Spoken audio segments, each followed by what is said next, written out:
다 같이 찬송 94장 찬양하시면서 예배를 준비하도록 하겠습니다.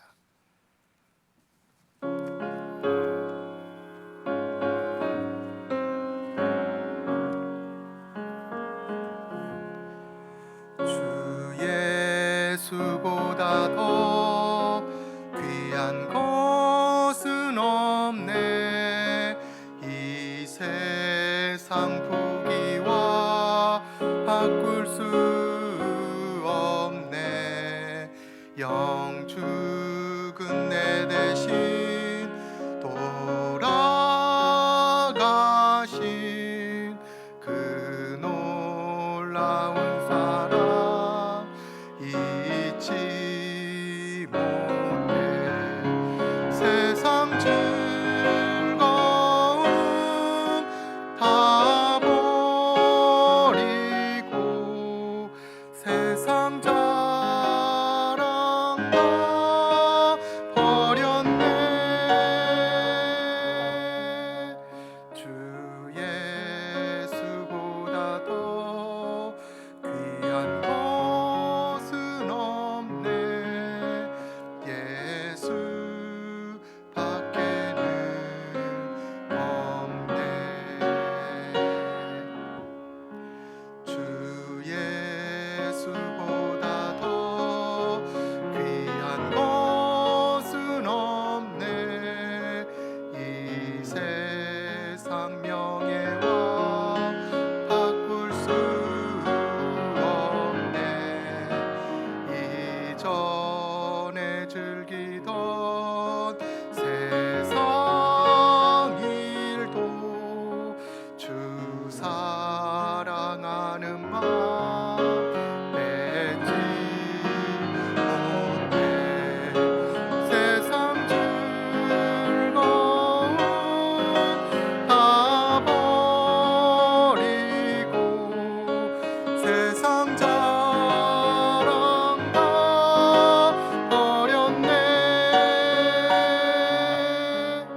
주 예수보다 더 귀한 것은 없네. 예수 밖에는 없네. 주 예수보다 더 귀한 것은 없네. 이 세상 행복과 바꿀 수 없네. 유혹과 핍박이 몰려와도 주 섬기는 내 맘 변치 않아. 세상 즐거움 다 버리고 세상 자랑 다 버렸네. 주 예수보다 더 귀한 것은 없네. 예수 밖에는 없네. 이어서 436장 찬양하시겠습니다.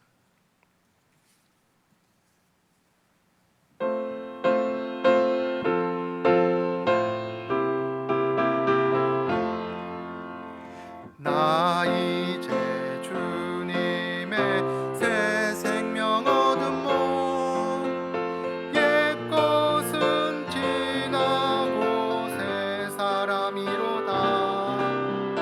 그 생명 내 맘에 강같이 흐르고 그 사랑 내게서 해같이 빛난다. 영생을 누리며 주 안에 살리라. 오늘도 내일도 주 함께 살리라. 주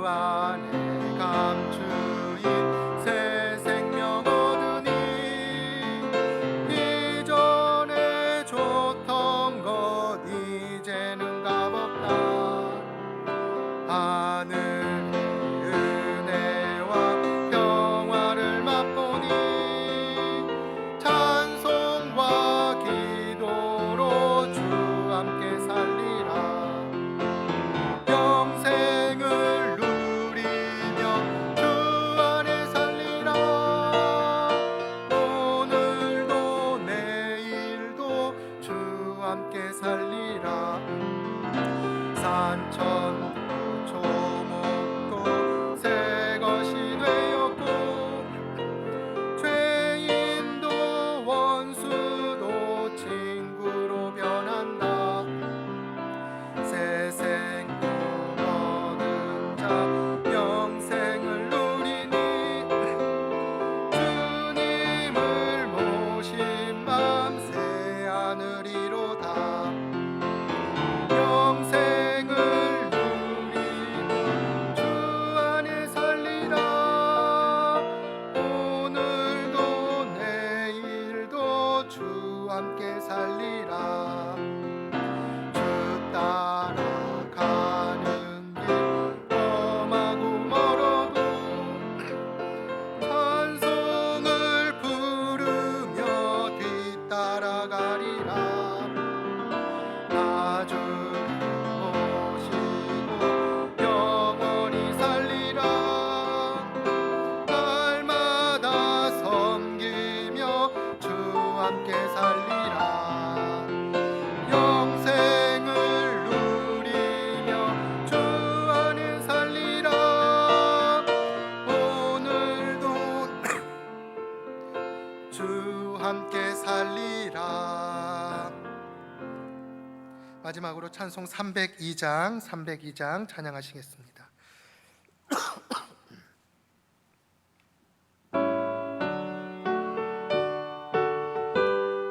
조금 빠르게 찬양하겠습니다. 내 주 하나님 넓고 큰 은혜는 저 큰 바다보다 깊다. 너 붓다줄을 흘러 깊은 데로 저 한가운데 가보라. 언덕을 떠나서 장파에 배 띄워 내 주 예수 은혜의 바다로 내 맘껏 쳐가라. 내 너 인생은 언제나 거기서 저 큰 바다 물결 보고 그 미 모르는 깊은 바닷속을 한번 헤아려 안 보나. 언덕을 떠나서 장파에 뱉긴 내 주 예수 은혜의 바다로 내 맘껏 쳐가라. 많은 사람이 얕은 물가에서 저 큰 바다 가려다가 찰싹거리는 작은 파도 보고 마음 약하여 못 가네. 언덕을 떠나서 장파에 배 띄워 내 주 예수 은혜의 바다로 내 맘껏 쳐가라. 자고 가거라. 이제 곧 가거라. 저 큰 은혜 바다 향해 자고 내노를 저 깊은 데로 가라. 망망한 바다로 언덕을 떠나서 장파에 배 띄워 내 주 예수 은혜의 바다로 내 맘껏 쳐가라.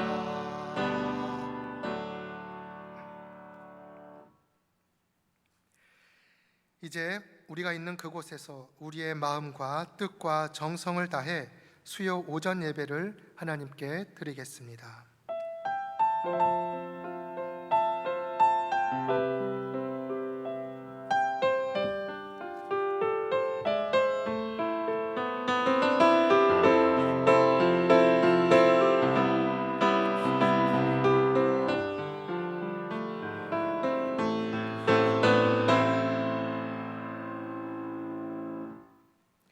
우리의 피난처가 되시는 하나님 아버지, 죄로 인하여 죽었던 우리들을 십자가의 보혈로 구원하여 주시고 하나님의 자녀가 되어 주님을 예배하는 거룩한 성도의 삶을 살게 하여 주시니 감사드립니다. 저희들이 그 구원의 은혜를 잊지 않고 오직 하나님께만 영광을 올려드리오니 주님, 이 예배를 받아 주옵소서. 또한 오늘 우리가 드리는 이 예배가 습관적으로 드리는 예배가 아니라 마음과 뜻과 정성을 다해 드리는 진실한 예배가 되도록 성령님, 저희들의 중심을 붙잡아 주시옵소서. 이 모든 말씀 예수님의 이름으로 기원하옵나이다. 아멘. 다 함께 찬송가 331장, 통일 찬송 375장 찬양하시겠습니다.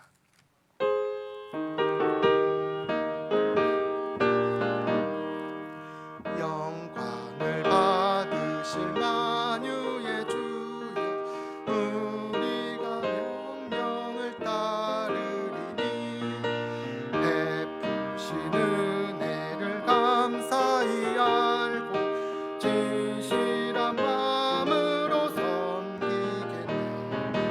구주의 은혜 주시는 대로 영원히 받들어 섬기겠네.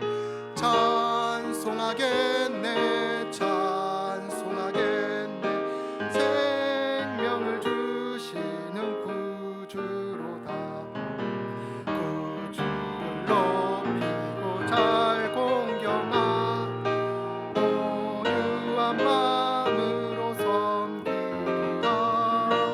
주 예수 안에서 즐거워하며 충성을 다하여 섬기겠네. 구주의 은혜 주시는 대로 영원히 받들어 섬기겠네.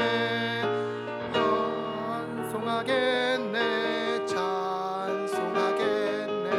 생명을 주시는 구주로다. 예수를 믿고서 늘 사랑하 참 기쁜 마음으로 섬기리다. 온 마음을 드리고 늘 순종하며 구주를 영원히 섬기겠네. 구주의 은혜 주시는 대로 영원히 받들어 섬기겠네. 찬송하겠네, 찬송하겠네. 생명을 주시는 구주로다. 우리의 구원자가 되시며 피난처가 되시는 하나님께 찬송과 영광을 올려드립니다. 죄로 인하여 죽었던 저희를 주님의 거룩한 보혈로 구속해 주시고 자녀 삼아 주셔서 늘 목자가 되어 주셔서 쉴만한 물가 푸른 초장으로 인도해 주심에 감사합니다. 이러한 감사의 마음을 담아 하나님께 예배의 자리로 나왔사오니 오직 주님만을 바라보며 주님께만 영광을 올려드리는 거룩한 예배가 되도록 성령님, 우리의 마음에 주님의 은혜를 허락하여 주옵소서. 만유의 주가 되시는 하나님 아버지, 아직도 세계 곳곳에서 코로나19로 인하여 고통과 두려움 속에 있습니다. 하나님, 우리가 물질 만능주의와 과학지상주의에 사로잡혀 하나님을 거부하며 하나님을 경홀히 여겼던 우리의 죄와 교만함을 내려놓고 회개하오니 주님, 우리를 불쌍히 여겨주시고 우리의 죄를 용서하여 주시옵소서. 하루빨리 백신과 치료제가 개발되어 코로나 바이러스의 공포에서 벗어나도록 은혜를 주옵소서. 또한 코로나로 인하여 멈춰진 경제가 회복되게 하시고 실직과 경제적 어려움으로 힘든 시기를 보내고 있는 분들에게 일어설 수 있는 힘과 은혜를 허락하여 주시옵소서. 또한 특별히 최근 집중호우로 인하여 우리나라 곳곳에 많은 분들이 피해를 겪고 있습니다. 주님, 어려움 가운데 놓여있는 수재민들을 위로하여 주시고 저들의 삶의 자리가 속히 회복될 수 있도록 하나님 아버지 갑절의 은혜를 허락하여 주시옵소서. 이 시간 특별히 북한을 위하여 기도합니다. 북한은 지금 지도자의 잘못된 판단으로 인하여 수많은 주민들이 고통과 어려움 가운데 시달리고 있습니다. 또한 그들은 도발과 위협을 일삼으며 이 땅의 평화를 무너뜨리고 있습니다.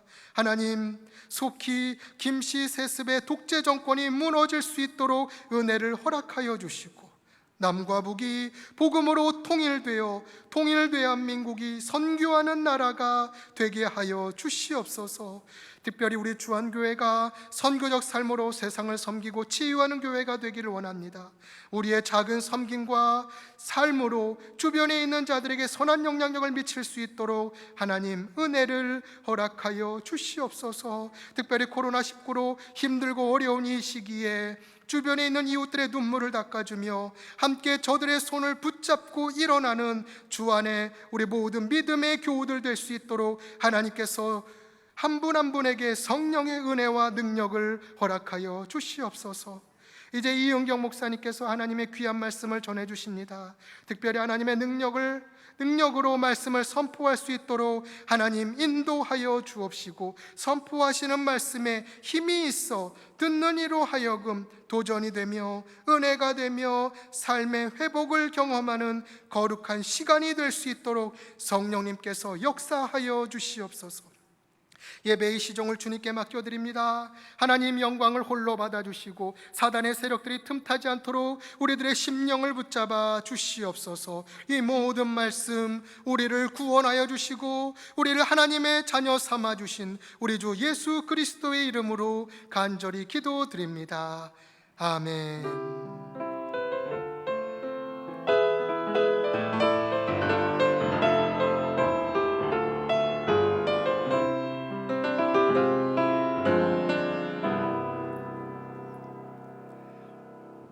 오늘 우리에게 주시는 하나님의 말씀은 여호수아 제24장 14절로 18절의 말씀입니다. 구약성경 358쪽에 있는 여호수아 24장 14절로 18절의 말씀입니다. 이제 하나님의 말씀을 봉독하겠습니다. 이 말씀을 봉독할 때 살아계신 하나님의 음성을 다 함께 들으실 수 있기를 바랍니다. 하나님의 말씀입니다. 그러므로 이제는 여호와를 경외하며 온전함과 진실함으로 그를 섬기라. 너희의 조상들이 강 저쪽과 애굽 땅에서 섬기던 신들을 치워버리고 여호와만 섬기라. 만일 여호와를 섬기는 것이 너희에게 좋지 않게 보이거든 너희 조상들이 강 저쪽에서 섬기던 신들이든지 또는 너희가 거주하는 땅에 있는 아모리 족속의 신들이든지 너희가 섬길 자를 오늘 택하라. 오직 나와 내 집은 여호와를 섬기겠노라 하니 백성이 대답하여 이르되 우리가 결단코 여호와를 버리고 다른 신들을 섬기기를 하지 아니하오리니 이는 우리 하나님 여호와께서 친히 우리와 우리 조상들을 인도하여 애굽 땅 종되었던 집에서 올라오게 하시고 우리 목전에서 그 큰 이적들을 행하시고 우리가 행한 모든 길과 우리가 지나온 모든 백성들 중에서 우리를 보호하셨음이며 여호와께서 또 모든 백성들과 이 땅에 거주하던 아모리 족속을 우리 앞에서 쫓아내셨음이라. 그러므로 우리도 여호와를 섬기리니 그는 우리 하나님이시니이다 하니라. 아멘. 아멘. 예, 우리 함께 예배하러 오신 성도님들을 활짝 웃는 눈으로 인사하시겠습니다. 하나님의 은혜가 함께 하시길 바랍니다. 예, 우리 주한성전에 있는 성도님들도 인사하겠습니다. 하나님의 은혜가 함께 하시길 바랍니다. 기도하겠습니다. 하나님 아버지, 오늘도 하나님을 우리 인생의 가장 중요한 분으로 여겨서 믿음으로 예배하러 오게 하신 것을 감사합니다. 오늘 하나님 앞에 마음 무거운 자 있으면 위로하여 주시고 마음에 고통 있는 자에게 주의 자유케 하신 음성을 들려주시며 용기가 필요한 자에게 삶에 필요한 용기와 힘을 더하여 주시옵소서. 오직 주는 살아계시오니 우리의 믿음이 살게 하시고 하나님 앞에 예배하고 기도할 때에 우리의 나아갈 길을 보여 인도하여 주시옵소서. 살아계신 주님 의지하옵고 예수님의 이름으로 기도합니다. 아멘. 온라인상에서 꽤 유명한 영어 강사가 있습니다. 유튜버로서 그 구독자가 굉장히 많이 있는 이제 그런 영어 강사인데, 미국에 살고 있는 한국 여성이고 영어 통역사이기도 합니다. 남편과 귀여운 두 자녀와 살고 있는 그녀는 책도 여러 권 냈고 또 굉장히 강의를 잘 합니다. 그런데 어느 날 그녀가 영어 강의를 늘 하던 그녀가 어느 날은 갑자기 영상에서 커피 한 잔을 이렇게 내어놓고 이렇게 얘기합니다. 여러분, 오늘은 저랑 커피 한 잔 마시면서 이야기 좀 해요. 이렇게 얘기를 하는 겁니다. 무슨 얘기를 하냐면, 저에게 영어 강의를 듣는 많은 사람들이 수많은 메일을 보내오는데 그 이메일 내용 중에는 영어 때문에 너무 스트레스를 받고 아무리 하느라고 해도 영어가 터지지 않아서 고민이 너무 많은 청년, 장년 할 것 없이 수많은 사람들의 그 고통이 이제 이메일을 통해서 전해져 온다는 것입니다. 제일 많이 듣는 말 중에 하나가 영어 때문에 죽고 싶다. 고국에서 수십 년을 영어를 해도 안 되고, 심지어는 미국에 가 있고 캐나다 가 있는데도 영어가 원어민처럼 되지 않아서 죽고 싶다는 말을 너무 많이 들었다는 겁니다. 그런데 그녀가 이렇게 이야기합니다. 여러분, 제가 여러분에게 질문 하나 할게요. 만일 여러분에게 이 세상에서 남은 날이 딱 하루 24시간 뿐이라면 그 남은 하루 동안에 여러분이 제일 먼저 무엇을 버릴 것 같으세요? 하고 묻습니다. 그리고는 잠시 후에 이야기하기를, 제가 분명히 아는데 여러분은 분명히 영어 공부를 제일 먼저 버릴 겁니다. 인생이 하루 남았는데 그 하루를 영어 점수 올리는 데 쓰겠습니까? 그러니 여러분, 영어 때문에 죽고 싶다는 말 하지 마세요. 영어가 뭐라고 그것 때문에 좌절하십니까? 여러분은 소중합니다. 이렇게 얘기를 하는 거예요. 여러분, 감동스럽지 않으세요? 왜 표정들이 그러세요? 저는 굉장히 감동했어요. 이 여성이 크리스찬인지 아닌지는 모르지만은 분명한 것은 이 사람에게는 인생을 보는 지혜가 있구나. 사람이 얼마나 중요한지 인생의 의미를 아는 사람이죠. 여러분에게 질문합니다. 여러분도 오늘 많은 기도 제목을 가지고 오셨죠. 그런데 저도 같은 질문을 드리고 싶어요. 여러분이 오늘 가지고 오신 그 많은 기도 제목이 만약에 여러분에게 앞으로 남은 시간이 딱 24시간 하루뿐이라면 그때도 그 기도 제목을 붙들고 계실까요? 한번 생각해 보십시오. 사업장 운영, 자녀 취업, 결혼, 진로, 집 문제, 심지어는 내가 죽을 암에 걸렸다 할지라도 건강 위해서 기도하지 않을 것입니다. 어차피 몇 시간 후에 죽을 건데요. 그럼 우리에게 하루가 남겨졌을 때 우리는 뭘 할까요? 내 인생에 하루밖에 안 남았다면 우리는 영혼의 문제를 생각할 것입니다. 내가 누구에게로 갈 것인가를 생각하게 될 것입니다. 그리고 영생의 문제를 해결하려 할 것입니다. 하나님께 불순종했던 것이 생각나면 회개할 것입니다. 용서하지 못했던 사람 찾아가서 용서를 구할 것이고, 용서받지 못한 사람 찾아갈 것입니다. 사랑한다고 미처 말하지 못한 사람 찾아갈 거고, 예수 믿지 않는 아들, 딸 있으면 찾아가서 엄마는 내일 이 세상에 없다. 엄마는 천국 가는데 너는 네 영원한 운명을 어떻게 할래? 라고 말을 하지 않겠습니까? 물론 여러분은 이렇게 물을 수 있습니다. 아, 그야 인생에 하루만 남았다면 그렇죠. 그렇지만 우리는 아직 마지막 날이 아니잖아요. 산더미 같은 채모, 인생의 무거운 짐, 질병의 고통, 인간관계의 고통을 가지고 살아가야 하잖아요. 라고 말할 수 있습니다. 그러나 그래서 더 우리는, 그러니까 우리 인생의 매일매일을 인생의 마지막 날처럼 살아야 하지 않을까요? 인생에 진짜 중요한 것이 무엇인지 안다면 매일매일을 인생의 마지막 날처럼 살아야 할 것이 아닌가요? 우리가 하나님께로부터 왔고 그분에게로 간다는 것을 정말 안다면 매일매일을 마지막처럼 살지 않을 수가 없죠. 그럴 때에야 우리는 먼저 그의 나라와 그의 의를 구하라, 그리하면 이 모든 것을 너에게 더하시리라 하신, 먼저 구할 것이 있다고 하신 하나님의 마음을 이해할 수 있게 되고 다른 것을 맡기고 살아가는 매일의 일상을 믿음으로 살아갈 수 있는 줄로 믿습니다. 오늘 본문은 여호수아 이야기입니다. 여호수아가 인생에 죽음이 가까웠을 때 했던 그의 고백이요, 백성들을 향한 신앙을 촉구하는 내용입니다. 여호수아 24장 15절에 너희가 섬길 자를 오늘 택하라, 오직 나와 내 집은 여호와를 섬기겠노라, 유명한 구절이 나옵니다. 이 구절은 사람들이 참으로 좋아하는 성경 구절입니다. 눈이 부시도록 아름다운 고백입니다.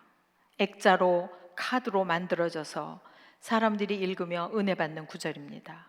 저희 집에도 있습니다. 여러분 집에도 아마 있으실 것입니다. 그러나 액자로 걸려 있을 때는 이렇게 아름답고 눈부신 고백인데 실제로 우리의 삶 속에서 지난 한 주간, 지난 한 달 동안, 바로 어제 여러분의 입술로 이 고백을 하신 분이 계십니까? 왜 우리는 삶 속에서 이런 고백이 실제적으로 되기를 쉽지 않을까요? 어떻게 하면 이 고백이 우리 인생의 처음과 끝이 동일하게, 아니 인생의 종말로 갈수록 더 간절하게 이 고백이 우리에게서 나올 수 있을까요? 오늘 우리는 여호와의 삶 속으로 들어가서 이 말씀의 의미를 잠시 묵상해 보고자 합니다. 여호수아는 누구입니까? 그는 에브라임 지파인 눈의 아들이었습니다. 이름은 여호와는 구원이시다라는 뜻이죠. 그는 아말렉과의 전쟁에서 군대 지휘관으로 큰 공을 세웠고 모세의 수종자로 모세와 함께 시내산에 올라가는 특권을 누렸습니다. 가나안을 정탐한 12명의 정탐꾼 가운데 갈렙과 함께 하나님에 대해서 확고한 믿음을 보였던 사람입니다. 그리고 이스라엘의 위대한 지도자 모세의 뒤를 이어서 지도자가 되었습니다. 그가 지도자가 될 때에 그때 상황을 신명기 34장에서는 이렇게 이야기합니다. 모세가 눈의 아들 여호수아에게 안수하였으므로 그에게 지혜의 영이 충만하니 이스라엘 자손이 여호와께서 모세에게 명령하신 대로 여호수아의 말을 순종하였더라. 이스라엘 백성은 모세의 죽음을 애도한 후에 여호수아에게 그의 지도력을 인정하고 그의 리더십에 따랐습니다. 여호수아는 이스라엘 백성을 가나안 땅으로 인도했고 용감한 전사이자 장군으로서 가나안 정복 전쟁을 강력하게 지휘했습니다. 그리고 에발산에서는 율법의 말씀을 들려주었고 가나안 땅을 12지파에게 분배했습니다. 이스라엘이 가나안 민족과의 정복 전쟁을 끝내고 각 지파별로 땅 분배가 완료되고 안정이 되었고 세월이 많이 지났습니다. 이제 여호수아도 모든 사람이 그러하듯이 노인이 되었습니다. 성경은 이 부분을 여호수아 23장에 여호와께서 주위의 모든 원수들로부터 이스라엘을 쉬게 하신 지 오랜 후에 여호수아가 나이 많아 늙은지라고 기록했습니다. 여호수아 자기 자신도 말하기를 여호수아 23장 2절에 나는 나이가 많아 늙었다, 이런 표현을 합니다. 이 늙었다 하는 이때 나이가 몇 살쯤일 것 같으십니까? 성경은 여호수아서에 보면 110세에 그가 죽었다고 되어 있습니다. 그러니까 100세가 훨씬 넘고 110세가 가까운 그 어느 때쯤이에요. 나는 오늘 온 세상이 가는 길로 가려니와 라고 말하고 있습니다. 자신의 죽음을 의식하고 있고 죽음이 임박했음을 느끼는데 이때 여호수아가 무엇에 집중하고 있는가를 우리가 보고 싶은 것입니다. 그는 과거에 자기의 경력이나 또는 앞으로 자기 남은 수명에 연연하거나 사람들의 평판이나 가진 어떤 것에 집중하고 있는 것이 아니라 그는 그가 섬기던 그 하나님이 여전히 오늘도, 아니 호흡이 붙어있는 한 내일도 그의 섬길 유일한 하나님이시며 그리고 그와 그의 가족이 그리고 나아가 이스라엘 공동체가 그 여호와 하나님을 진실로 섬기기를 간절히 바라며 신앙을 촉구하는 내용이 바로 오늘 본문입니다. 저는 교회에서 많은 분들이 자신의 믿음을 과거형으로 얘기하는 것을 들을 때가 있습니다. 내가 언제는 이렇게 했는데, 그때는 그렇게 했는데, 이제는 예전 같지 않아, 이런 말들 우리 많이 하죠. 그럼 여러분, 여기에 제가 알기로 110세가 넘으신 분은 아무도 안 계십니다. 그러므로 여러분, 오늘의 본문을 볼 때 우리는 우리에게 오늘 말씀하시는 하나님의 음성을 들을 수 있기를 바랍니다. 오늘 읽은 4절 본문 안에서 우리가 3가지 여호수아의 고백을 통해서 우리가 보고자 하는 것은, 첫 번째, 누구를 섬길지 택하라고 했습니다. 너희가 여호와를 섬기는 게 좋지 않게 보이거든 너희 조상들이 강 저쪽에서 섬기던 신 또는 거주하는 이 땅에 있는 신들이든지 그 누구를 너희 섬길 자를 택하라는 것입니다. 그리고 여호수아 24장에는 여러분, 섬기다라는 단어가 14번이 나옵니다. 이 24장은 누구를 섬길 것인가, 그것이 인생의 화두라는 것입니다. 여러분, 누구를 섬기십니까? 여러분, 누구를 섬겨 오셨습니까? 여러분, 앞으로 누구를 섬기시겠습니까? 이것은 우리의 매일의 선택이라는 것입니다.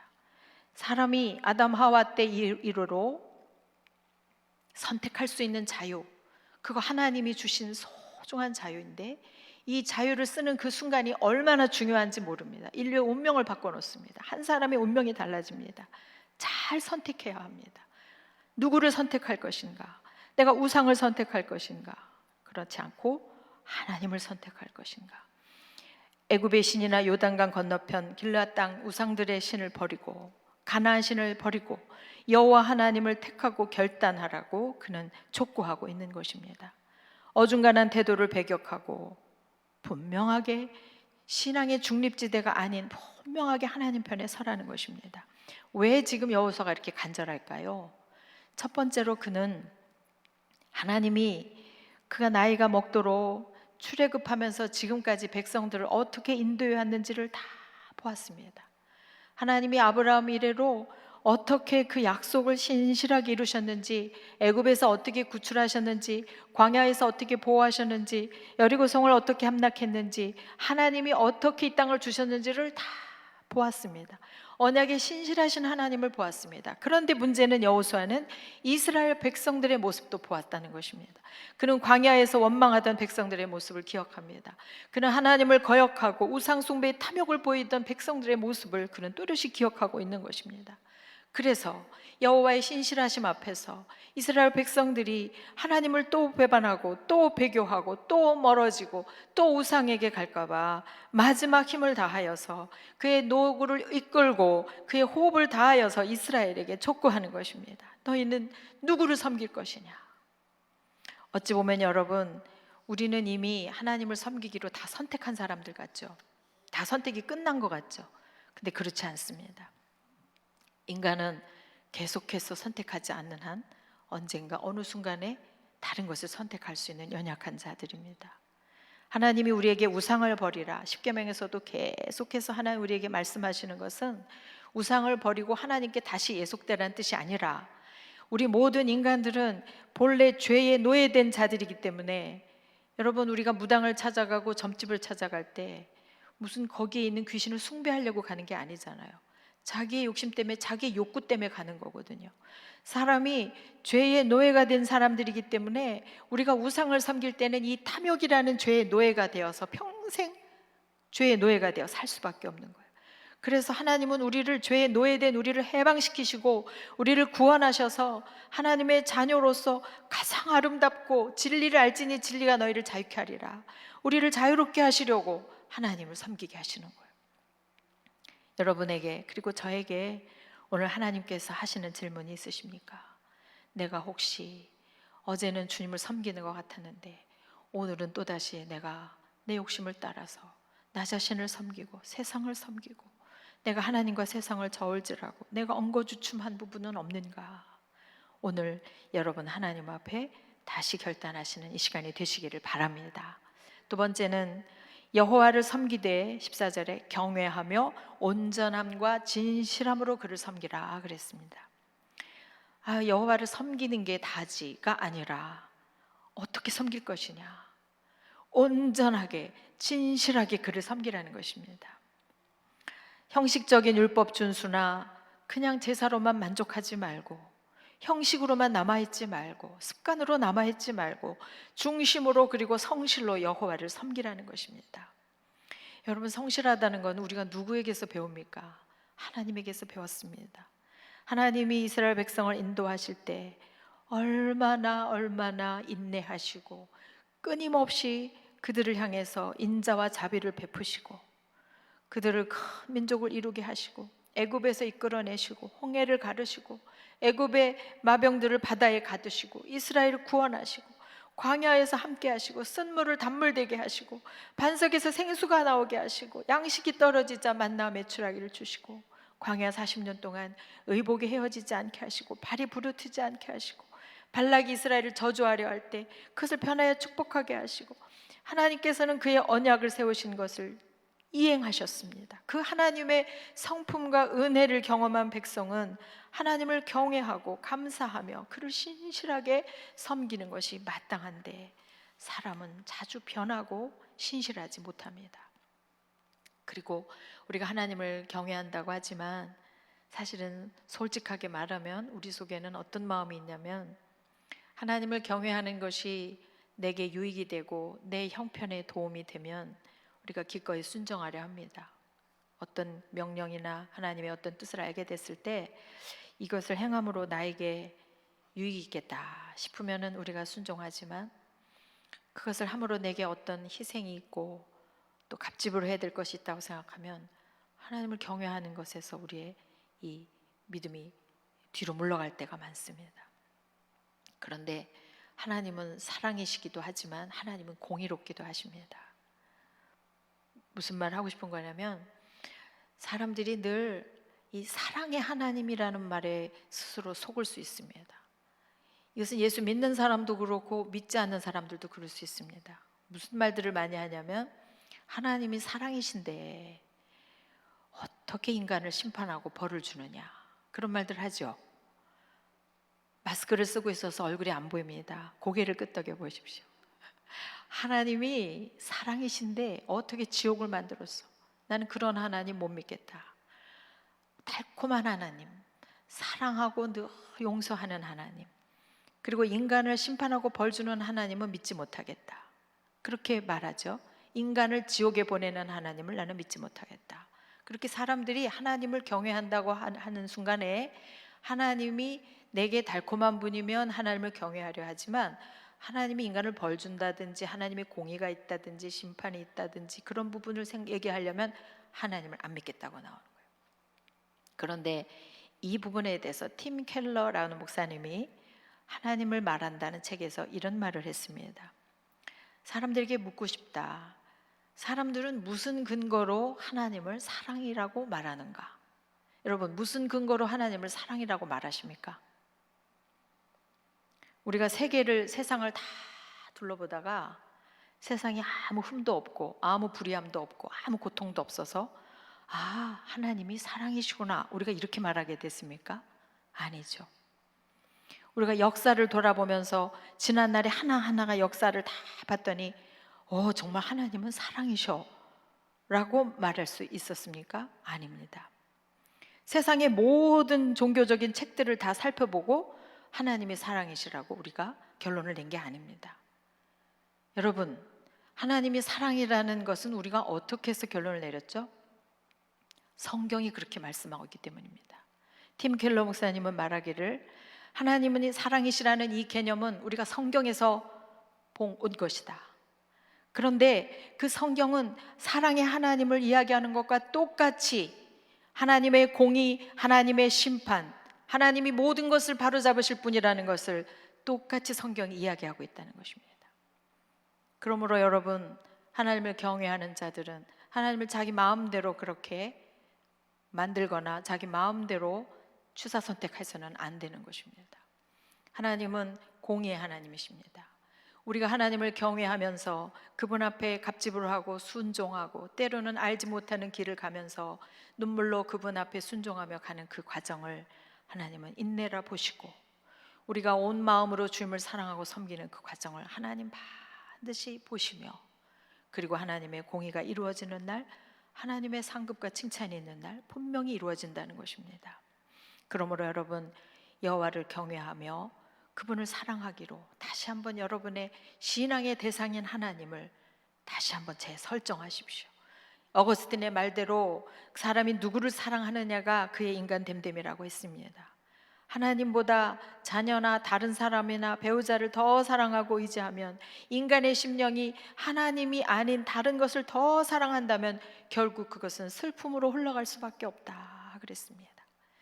주님을 사랑하되 끝까지 사랑하고 주님을 경외하되 온전히 경외하기를 결단하신 여러분 되시기를 축복합니다. 마지막으로 여호수아의 고백, 다시 한번 여호수아가 했던 그 고백을 우리가 같이 한번 해보기를 바랍니다. 저를 한번 따라해 보실까요?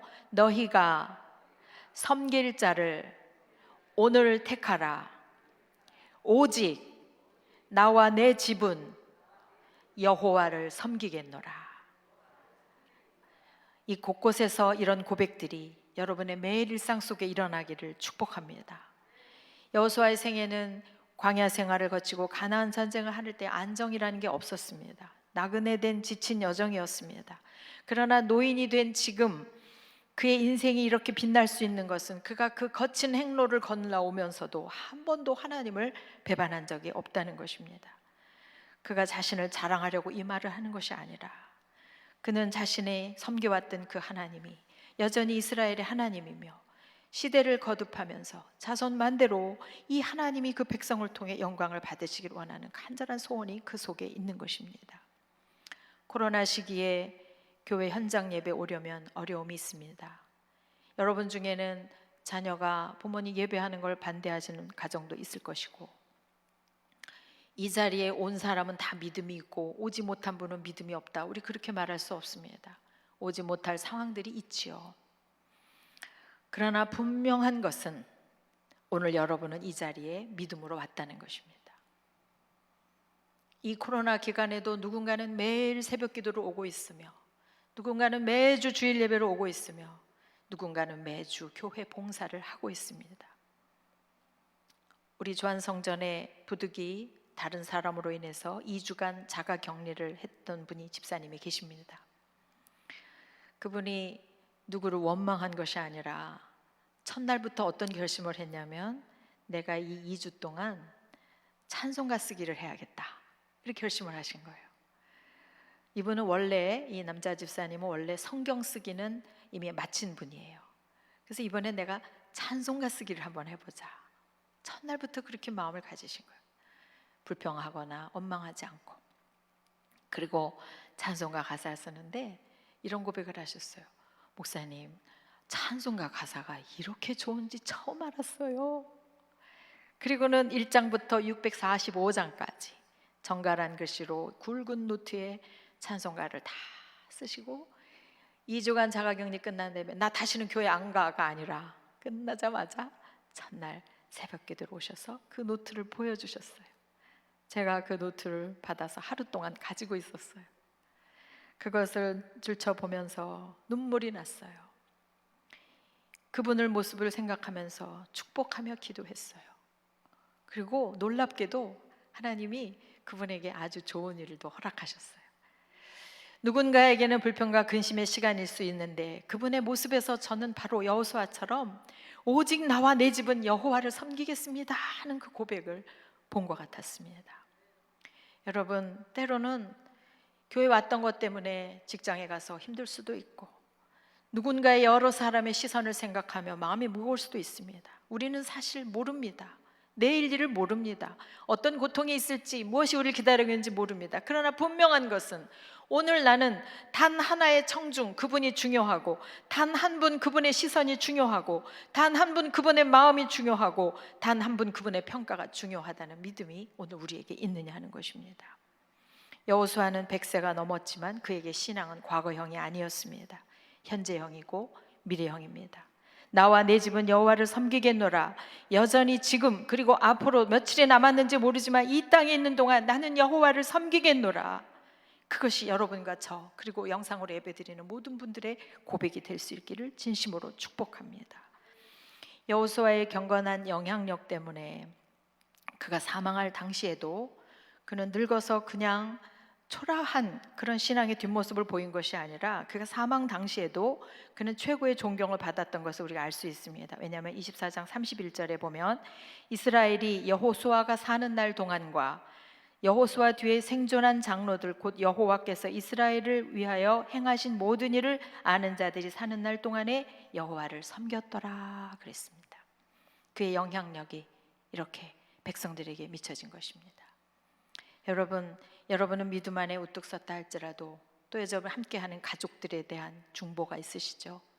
가족 전도가 어려운 이유는 그들이 나를 잘 알기 때문이다 라는 말이 있습니다. 가족 전도가 안 된다면 먼저 자기 자신을 돌아보라는 이야기죠.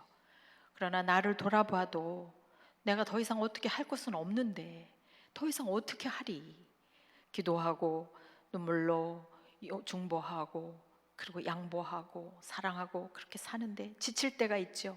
그러나 여러분, 하나님의 시선이 여러분과 함께하는 한 여러분은 그 가는 길에서 끝까지 승리할 수 있습니다. 이스라엘 역사 속에 일하신 하나님의 섭리, 그것을 여러분이 믿으신다면 여러분의 삶 속에 일하신 하나님의 섭리를 믿으십시오. 그리고 오늘 여호수아의 고백은 저는 특별히 우리가 입술로 하는 고백의 중요성, 그것도 말씀드리고 싶습니다. 여러분, 마음으로야 우리 다 하나님 사랑하죠. 그런데 입으로 한번 고백해 보세요. 오늘 당장 여러분 한번 해보세요. 집에 가서 처음 만나는 가족에게 우리 가정은 여호와를 섬길 가정이야. 우리 가정은 여호와를 섬길 거야. 이 말을 선포하는 순간 이 말의 역사가 나타나요. 지난주에 제가 한 분에게 들은 이야기입니다. 그분은 자녀인 딸과의 사이에 있었던 일을 이야기해 주었는데 어느 날 딸의 생활 태도 중에 바로잡고 싶은 부분이 있어서 그것을 가르치는데 딸이 듣지를 않는 거예요. 계속 반항을 하는 거예요. 너무 말하다가 마음이 상해서 전화를 끊었는데 분노가 일어났어요. 그리고 그 순간 정말 저 딸이 저렇게 살다가는 그 인생에 너무 많은 사람을 불행하게 할 거란 생각이 들면서 이 엄마가 그렇게 속으로 기도한 거예요. 주님, 저렇게 평생 속 썩일 바에야 세상에 없는 게 낫겠습니다. 이게 무서운 말이라고 느끼면서도 정말 진심으로 딸이 하는 행동과 그 삶이 너무 걱정이 되다 보니까 진심으로 그렇게 말을 했다는 거예요. 그런데 잠시 후 딸이 카톡이 보내왔는데 카톡에 뭐라고 했냐면 나는 지금 죽고 싶고 차를 몰고 나가서 난 죽어버리겠다고 그런 심정이라고 카톡을 보내온 것입니다. 순간 정신이 버뜩 나면서 하나님 앞에 회개합니다. 주님, 제가 말로 딸을 죽일 뻔했습니다. 말에 권세가 있는데 사단이 들었고 내가 무슨 말을 했던 것인가요? 딸을 저주한 말을 예수의 이름으로 취소합니다. 하나님, 딸의 생명을 축복합니다. 그의 마음을 바꿔주세요. 내가 앞으로는 딸을 사랑으로 권면하고 그를 축복하고 그리고 포기하지 않는 사랑으로 기도하겠습니다. 그것이 너무 그에게 강력한 경험이어서 며칠 동안 자신이 그동안 수년 동안 자녀에게 했던 말을 곰곰이 생각해 볼 시간을 가졌습니다.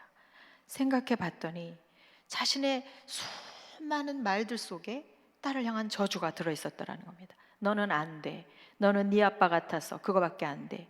너는 제대로 할 수 있는 게 뭐니? 너는 못 고쳐. 그렇게 살면 고생할 게 뻔해. 그리고 이 모든 일 뒤에 사단이 역사하고 있다는 것을 그녀가 깨달았습니다. 그리고 그날부터 속의 언어를 바꿨습니다. 입술의 언어를 바꿨습니다. 하나님, 그 아이의 생명은 하나님께 있습니다. 그 아이를 창조하신 하나님의 계획이 선하십니다. 하나님은 능치 못함이 없습니다. 하나님은 나를 통해 그 아이에게 주님의 선한 영향력을 바라기를 원하십니다. 그는 주님을 닮아갈 것입니다. 그의 인생은 하나님의 영광을 위해 살아갈 것입니다. 그렇게 축복하며 고백하는데 놀랍게도 며칠 전과는 전혀 다른 카톡의 내용이 자녀에게서 온 거예요. 엄마가 나를 위로하려고 격려하려고 하는 걸 느껴요. 잘못했어요. 용기를 낼게요. 기도할게요. 그런 고백이 그 딸에게서 온 것입니다. 저도 최근에 이것을 훈련하고 있습니다. 우리가 흔히 하는 말 중에 한번 고생해봐야 알지, 한번 아수라장 돼봐야 정신 차리지, 그런 말들 하는 거 아닙니다. 일이 터질 거야, 우리 망했어, 이런 말들을 쭉 하다가 정말 그런 일이 생기면 내가 이럴 줄 알았다니까, 이렇게 말하고 우리 사는 것, 우리 일상 속에서 이런 악순환을 반복하지 말고, 그럼 어떻게 말할 것인가? 무조건 긍정적인 말을 하라는 것이 아닙니다. 하나님의 말씀과 내 말을 일치시키라는 것입니다. 가정에 대한 염려가 많습니까? 그럼 오늘처럼 이런 말을 붙들고 선포하세요. 오직 나와 내 집은 여호와만을 섬기게 하소서. 오직 나와 내 집은 여호와만을 섬기게 하소서. 주님을 핍박하는 가족들이 있거나 주님께 나아가지 않으려는 가족들이 있을 때 이 말씀을 붙들고 이 말씀에 일치시키면서 입으로 시인하며 기도하시라는 것입니다. 우리는 하나님께 속하였고 사단을 이겼습니다. 우리 안에 계신 이는 세상에 있는 이보다 크십니다. 주께서 나와 함께 하심으로 나는 해를 두려워하지 않습니다. 주님의 말씀과 주님의 성령이 나와 우리 가정을 위로하십니다. 나는 예수님의 이름으로 마귀를 대적함으로 마귀는 나를 피해 도망합니다. 그리스도께서 나에게 가난 대신 부요를 주셨고 질병 대신 건강을 주셨고 죽음 대신 영생을 주셨습니다. 나는 범사에 하나님을 인정하며 하나님은 나의 길을 지도하십니다. 나의 하나님이 그리스도 예수로 인하여 영광 가운데 그 풍성한 대로 나의 모든 것을 채우시기에, 모든 쓸 것을 채우시기에 부족함이 없습니다. 이렇게 기도하시라는 겁니다. 선포하시라는 겁니다. 나는 하나님께로부터 난 자이므로 세상을 이기는 믿음이 내 속에 있습니다. 나는 하나님의 평강이 나의 마음을 주장하게 합니다. 나는 어떤 것도 염려하기를 거부합니다. 이렇게 선포하시면서 여러분의 신앙이 여러분과 여러분의 가족과 함께하는 이들을 살려낼 수 있는 진실한 신앙 고백이 되시기를 진심으로 축복합니다. 기도하겠습니다. 하나님 아버지, 하나님이 우리를 택하셨고 우리를 향하여 진실하셨습니다. 이제 우리도 하나님을 향하여 진실한 고백을 하기 원합니다. 오직 우리는 여호와를 섬기며 우리와 우리 가족은 여호와를 섬기며 우리와 우리 공동체는 여호와를 섬기며 주님만을 높여드리기를 원합니다. 주님, 오늘 이 자리에 그리고 영상으로 예배하는 성도들 가운데 삶의 여러 가지 문제로 인하여서 고통하며 무거운 마음으로 눈물 흘리는 자들에게 주님의 음성을 들려주셔서 여호와를 섬기는 자에게 참으로 있는 확신과 기쁨과 자유함을 선물로 허락하여 주옵소서. 믿음으로 살아가는 일평생이 되게 하여 주옵시고 그 삶 가운데 하나님의 역사하심을 통하여 수많은 이들에게 하나님의 살아계심을 증거하는 생애가 되도록 인도하여 주옵소서. 감사드리고 예수님의 이름으로 기도하옵나이다. 아멘. 이제 다 함께 찬송가 332장, 통일찬송 357장 찬양하시겠습니다.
이제 교회 소식을 영상으로 보시겠습니다.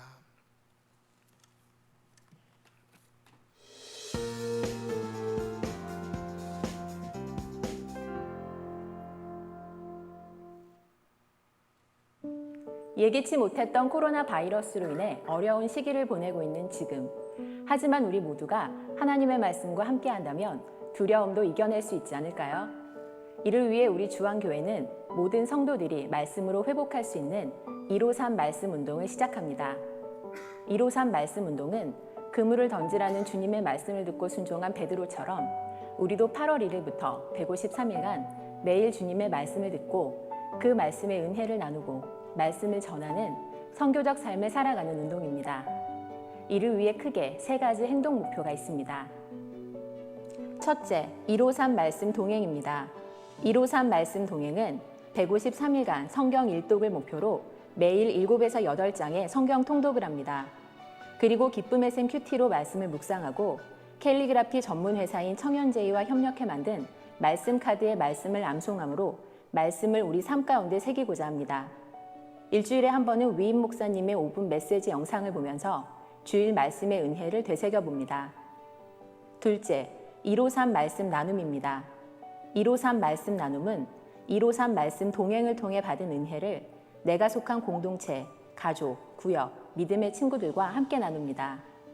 단톡방이나 SNS를 통해 힘들고 지쳐있는 가족과 구역 식구들, 믿음의 친구들에게 말씀의 은혜와 간증을 나누고 격려해 주세요. 마지막으로 받은 말씀을 믿지 않는 이웃들에게 전해주세요. 청년제의와 협력해 만든 말씀 카드와 위임 목사님의 5분 메시지 영상, 주일 설교 영상을 주변에 믿지 않는 이웃들에게 전해주세요. 지쳐있는 이웃들에게 큰 힘이 될 것입니다. 그물을 던지라는 주님의 말씀에 순종해 153마리의 물고기를 잡았던 베드로처럼 이번 153 운동을 통하여 우리 주 안의 모든 성도들이 주님의 말씀을 붙잡고 나아갈 때 말씀으로 은혜받고 변화되는 153일이 될 것입니다. 153 말씀 운동 8월 1일부터 153일간 진행됩니다. 8월 7일 금요 성령 집회는 모이는 예배와 온라인 영상 예배로 병행하여 드립니다. 부평성전에서만 오후 8시 30분에 드려지며 예배 30분 전부터 입장 가능합니다. 수요 예배와 새벽 기도회는 모이는 예배와 온라인 영상 예배로 병행하여 드립니다. 8월 9일 주일 예배는 모이는 예배와 온라인 영상 예배를 병행하여 드리며 부평성전과 주안성전에서 드립니다. 부평성전 예배는 사전 신청 없이 참석하실 수 있으며 주안성전 예배는 456 대교구 성도들 중에서 구역장을 통해 미리 신청을 해주신 분만 참석 가능합니다. 대교구별 예배 시간은 그대로 유지합니다. 모든 예배의 예배당 입장은 예배 1시간 전부터 가능합니다. 마스크를 착용하신 등록교인만 출입 가능하며 등록교인 확인과 발열 체크 후 출입하실 수 있습니다. 8월 9일부터 주안성전 교육부서 예배가 재개됩니다. 8월 9일에는 아동 1, 2부와 중고등부, 8월 23일에는 유치부가 순차적으로 재개합니다. 예배 참여는 각 교육부서 담임 선생님을 통하여 신청해 주시기 바랍니다. 재직회가 8월 9일 오전 10시 30분 글로리아홀에서 있습니다. 안건은 재정 사용에 관한 거리입니다. 8월 2일부터 119 합심기도 운동이 153 말씀 운동과 함께하기 위해 119 주간 합심 기도 운동으로 새롭게 바뀝니다. 매주 주일에 발송되는 119 주간 합심 기도 제목으로 한 주간 동안 매일 저녁 9시 집중해서 함께 기도합니다. 성도들의 많은 참여 바랍니다. 아동이국 여름성경학교 켜라켜라 주안온 투어가 8월 7일부터 9일까지 각 가정에서 오전 10시에 온라인으로 진행됩니다.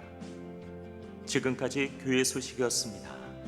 이외의 교회 소식은 주보를 참조하시기 바랍니다. 이제 다 함께 찬송가 2장 찬양하신 후에 이은경 목사님께서 축도해 주시겠습니다.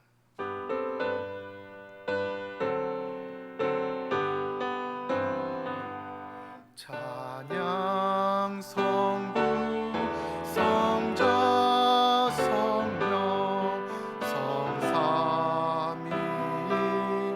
제게 영원 무궁하기까지 영광을 돌리세 영광을 돌리세 아멘.